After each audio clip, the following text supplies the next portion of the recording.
Don't confuse presence with importance. My mom whispered over mimosas. My aunt chuckled. My brother smirked. I smiled, left the tip, and walked out quietly. 14 days later, I closed the shared account, sold my stake in the family property, and blocked every transfer. My cousin texted, "Why is everything declined?" The group chat exploded. And then I received a call from Sunday brunches used to be something I looked forward to. Not because I loved Eggs Benedict or overpriced mimosas, but because it was the only time I could pretend we were a real family. I'd show up early, make sure everything was covered, the bill, the reservation, even the valet tip. No one ever asked me to, but no one ever thanked me either. It was just understood that I take care of it like I always had. That morning, the sky was overcast, but the rooftop was packed. My mom had picked the place. Something trendy but elegant, she said, which really meant expensive and heavily filtered on Yelp. I sat alone at the table for 20 minutes while the waiter hovered nearby, clearly waiting for me to give up. They arrived together, Mom and Mel, Travis, and Sierra, laughing like they just come from a stand-up show I wasn't invited to. Sierra didn't even look up from her phone. Travis high-fived the waiter. Mom adjusted her sunglasses even though we were in the shade, and Mel asked where the bottomless mimosas were like. It was the most pressing emergency of her week. I ordered for the table like usual. About halfway through the second round of drinks, I said something dumb like, "It's good to have everyone here," just trying to break the silence while they scrolled and texted. That's when Mom leaned in. She looked over her glass, smiled like she was letting me in on a little secret, and whispered, "Don't confuse presence with importance." I blinked, thought I'd misheard, but then Mel chuckled like it was an inside joke. Travis smirked. Sierra didn't look up, but her thumb paused for a second like she'd caught it. Too. I sat there trying to process it. I'd been keeping them afloat for years, quietly covering overdrafts, paying Mom's mortgage when she missed payments, bailing Travis out when he accidentally overdosed his crypto wallet, covering Sierra's tuition shortfall when she didn't get enough scholarship money. And they knew it. All of them knew it. But in that moment, they made it clear. My presence was optional. My value was negotiable. And in their eyes, I was just there. Convenient, expected. So, I smiled, didn't say a word, finished my drink, left a generous tip. More than the server deserved, but I figured someone had to be treated like a human being that day. I stood up, said I had to take a call, and walked out. They didn't follow. No one asked if I was okay. 14 days later, I started pulling the plug. First came the shared account. I've been funding it monthly. Originally, it was supposed to be a mutual emergency fund, but I was the only one who ever deposited anything. Mom used it for cosmetic procedures she swore were medically necessary. Travis funneled rent money through it like it was his God-given right. Sierra drained it every other week with her endless emergencies. One time it was $400 because her dog looked depressed and needed a crystal healer.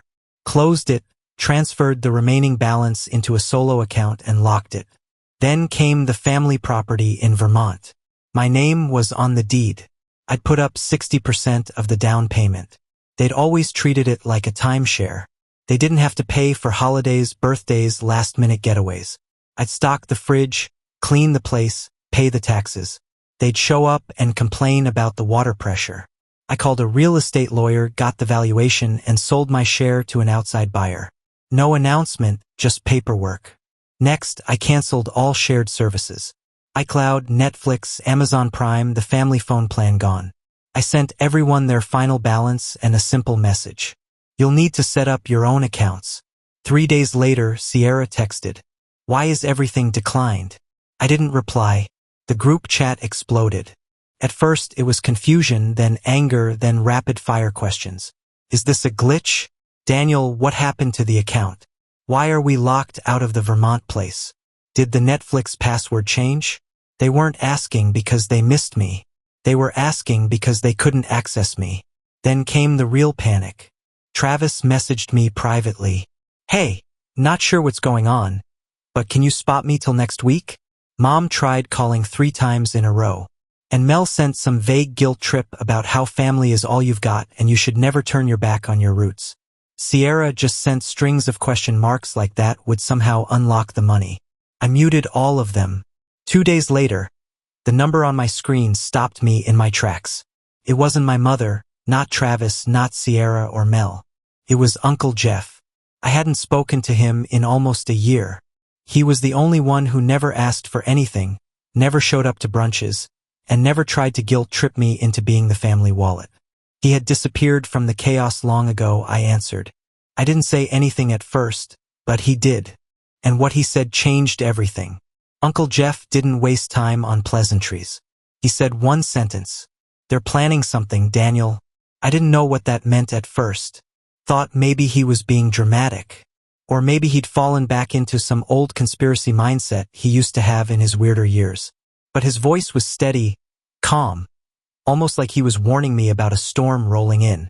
He told me Travis had been calling around trying to figure out how to get access to the Vermont property again. Said he even talked to a lawyer to see if he could contest the sale. Sierra had apparently gone full meltdown, telling everyone I'd hacked her accounts and destroyed the family. Aunt Mel was floating rumors that I joined some cult or suffered a mental breakdown. But it was Mom that really got to me. She had been telling people, extended family, her friends, even her church group, that I'd always had issues, that I was unwell, that she was worried for me and praying that I'd come back to my senses. Jeff didn't sugarcoat any of it. They're not just mad you pulled away. They're trying to rewrite the story, make themselves victims. You gave them everything. Now they're furious. You've stopped. I sat there in silence. My phone still pressed to my ear, listening as he laid it all out. The twisting, the gaslighting, the fake concern dressed up as martyrdom. Then he paused and said something that stuck. "You're not crazy for walking away, Dan. You're finally sane for the first time." That hit harder than I expected. Maybe because I'd been questioning myself the entire time. Was I being cruel, overreacting, cutting off family for money? But deep down, I knew it was never just about the money. It was about the way they made me feel small, even when I was lifting them up. The way they smirked when they took. The way they rolled their eyes when I hesitated. The way they whispered, "Don't confuse presents with importance." As if I hadn't already figured out just how little I mattered to them unless I was giving. Uncle Jeff offered to help if things got worse. Said I could crash at his place if I needed space. Told me he'd been where I was once. Not with money, but emotionally.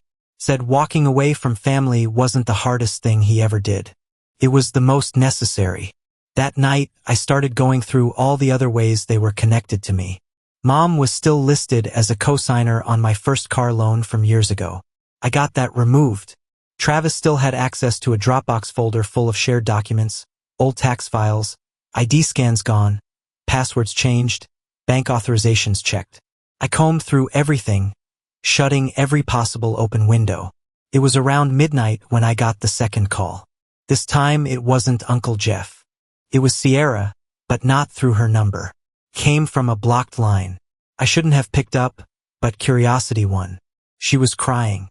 I could hear it in the way she breathed, but she didn't say hi or even ask how I was.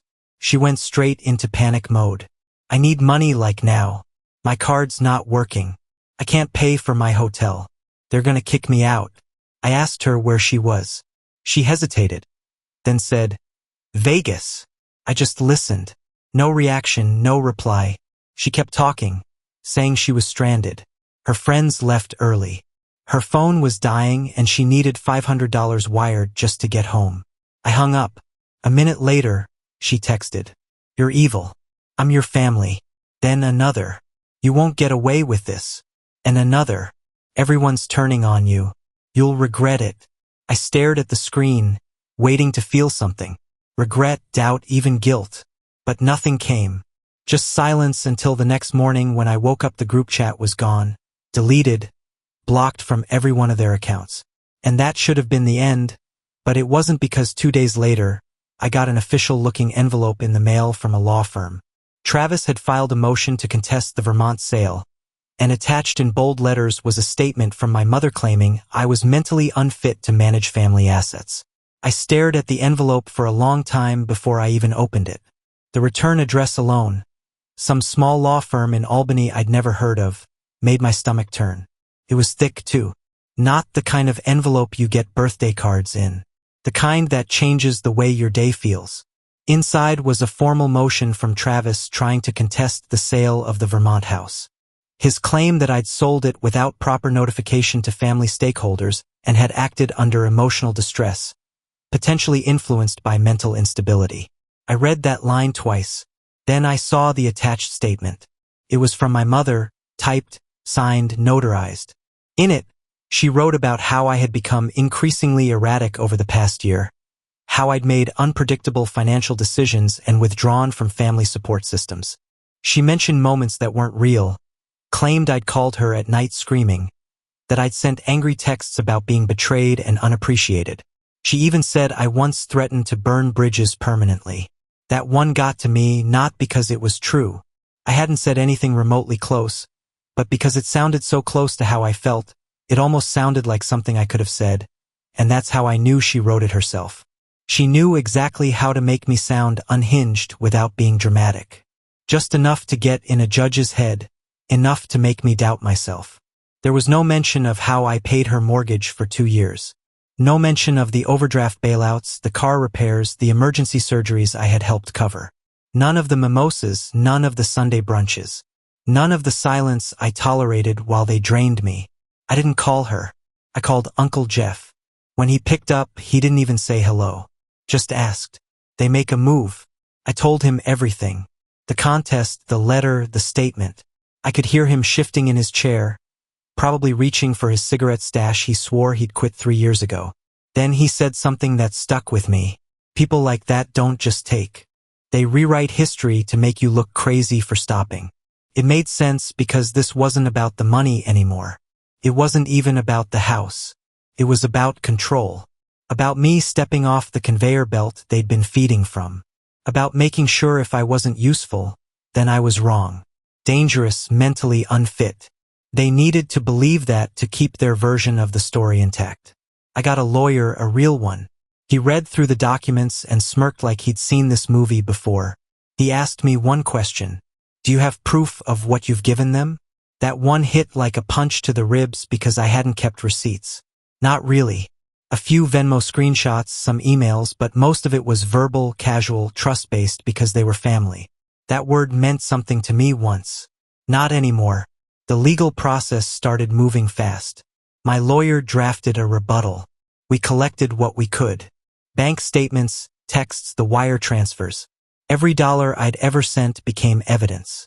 Meanwhile, the silence from therein broke. Travis emailed me. This isn't personal. You left us no choice. And Mel posted a vague status about watching people you love fall apart in their own paranoia. Sierra unblocked me long enough to DM. You should just apologize and end this. You're not the victim here. And Mom, she didn't reach out at all.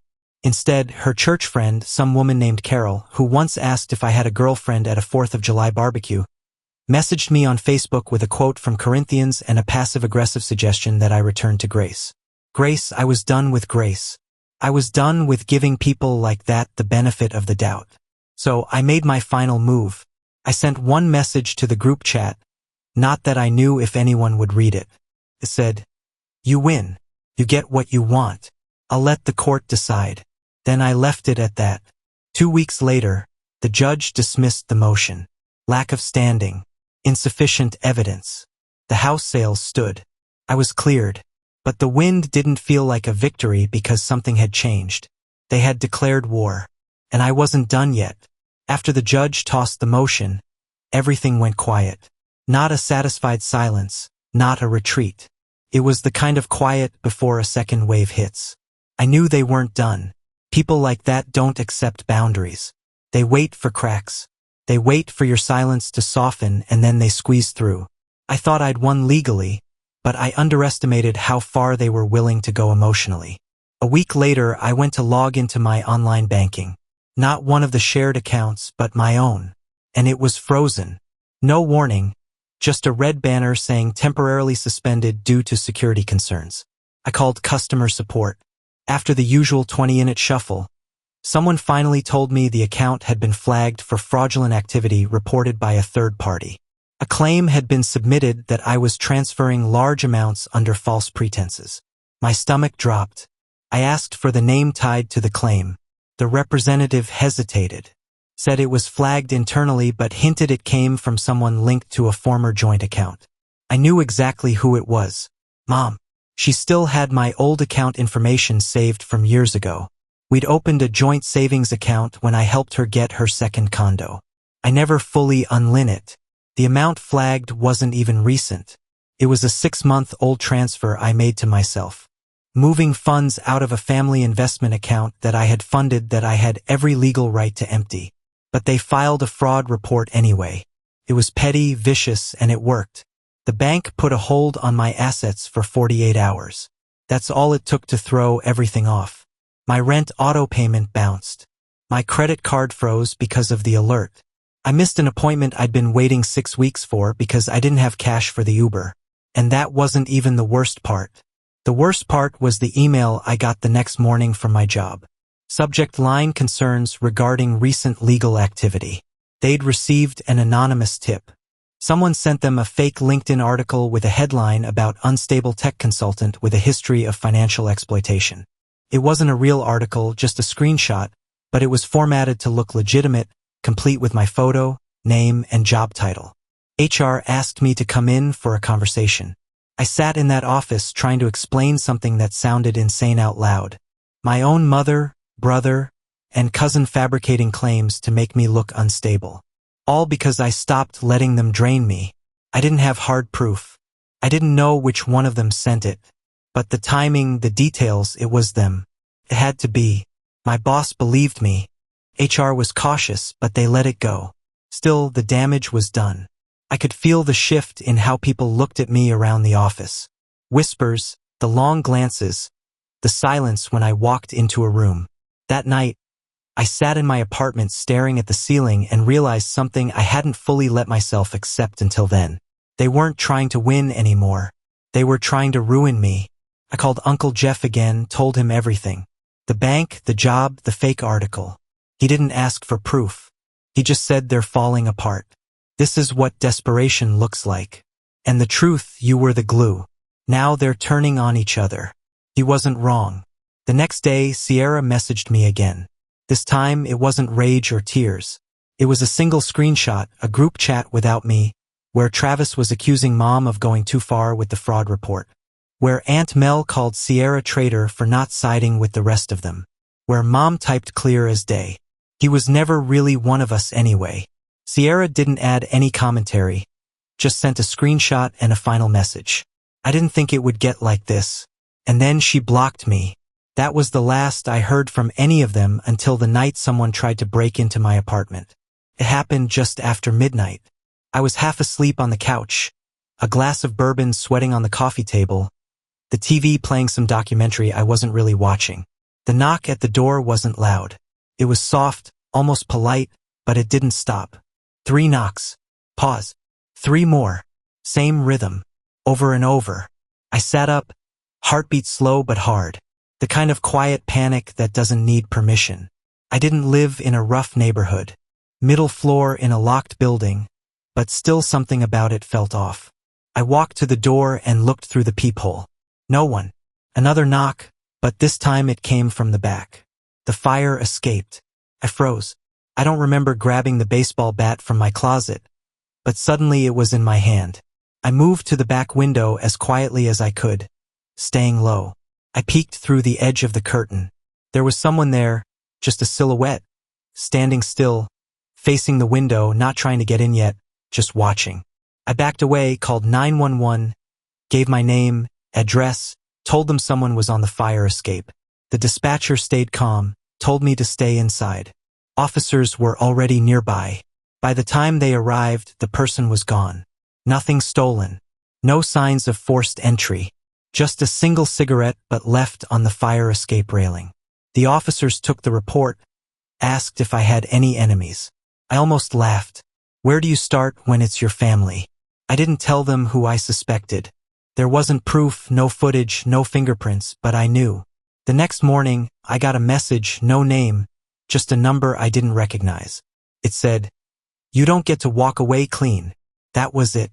I changed the locks, got a security camera, filed a report officially, even gave the police the messages, the fraud reports, the screenshots. They took notes, promised to look into it, but I knew nothing would come of it. People don't go to jail for being manipulative or malicious or slowly trying to destroy your life from the inside out. Not unless there's blood on the floor. I didn't want revenge anymore. I just wanted distance, quiet, peace. So I made the final cut. I wrote a single email, short, direct. I sent it to Mom, Travis, and Mel. And after a long pause, Sierra, too. Subject line closure. The message read, "You win. You broke it. All of it. And that includes me. Whatever we were, it's over. Don't contact me again." Then I blocked them all. Phone, email, social, every thread that connected us. Uncle Jeff called a few days later. Told me they were scrambling. That word got around. Family gossip travels faster than light. Mom was playing the victim, telling people I'd cut them off for no reason, that I'd lost my mind, that I was dangerous. Then he paused, said, "You're not going to like this." They were throwing a party, a family reunion, one I wasn't invited to. It was plastered all over social media. Happy faces, laughter, unity. The same people who'd been draining me for years, pretending nothing ever happened. And then, buried in a sea of photos, one image stood out. A banner big and bold across the backyard fence. Family first, no matter what. But what none of them knew, what none of them ever expected, was what I was planning next. Because the one thing they never saw coming, I forgave them. And I was about to give them one last chance. The very last. A month after the fake reunion banner and their smiling photos, I did something I never thought I would. I gave them one more chance. No explanation, just a message in the old group chat which I hadn't touched in months. Let's meet one time. Talk it through. I picked a quiet Italian place downtown. Neutral territory. Private booth in the back. I showed up early. They arrived like it was nothing. All smiles, hugs, light jokes. Not one apology. Just small talk and subtle jabs disguised as compliments. I let them talk themselves out. Then I laid it all out. What I'd done for them. What they'd done to me. The fraud report, the job sabotage, the staged concern. I watched them shift in their seats when the room got quiet. Then I offered something they didn't expect. One final gift, a trust account, monthly deposits for a year, no contact, no emotional strings, just support from a distance, a clean exit. They agreed instantly. Signed the document I brought. No hesitation. I left the restaurant thinking maybe, just maybe, they understood. 2 weeks later, the trust was empty. All of it withdrawn. Not a single month had passed. The accounts, one under Travis, one under Sierra, one registered to a shell company in Mom's maiden name. They didn't even try to hide it. No calls, no messages, just silence. As if they were waiting to see if I'd react. I didn't. I pressed charges, froze the assets, cut off everything. This time for good. There was no confrontation. No grand speech. Just a locked door and the sound of me walking away. Finally, without looking back,